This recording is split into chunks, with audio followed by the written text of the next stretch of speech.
Welcome to McPlum, simple solutions served daily. In this video, I will help you change your Mazda CX-30 wiper blades. First, gather your new wiper blades.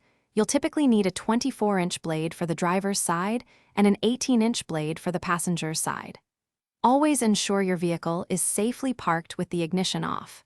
Then, gently lift each wiper arm away from the windshield until it clicks into its upright service position. This simple preparation makes the entire process much smoother and safer for you.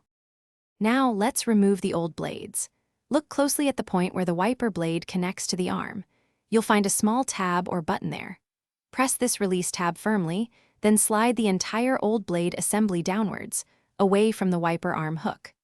Once detached, carefully lower the bare wiper arm back onto the windshield, or place a thick towel on the glass to prevent any accidental damage if the arm springs back.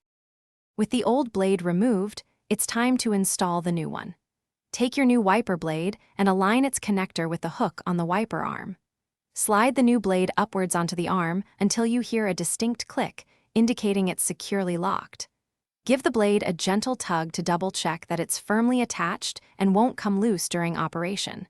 This ensures a safe and effective installation. Finally, carefully lower both wiper arms back down onto your windshield.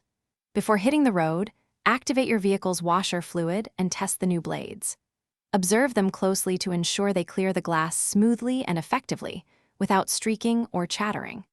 For optimal visibility and safety, it's a good practice to inspect your wiper blades regularly and replace them approximately every 6 to 12 months, depending on usage and climate. Thanks for watching. Stay juicy and subscribe.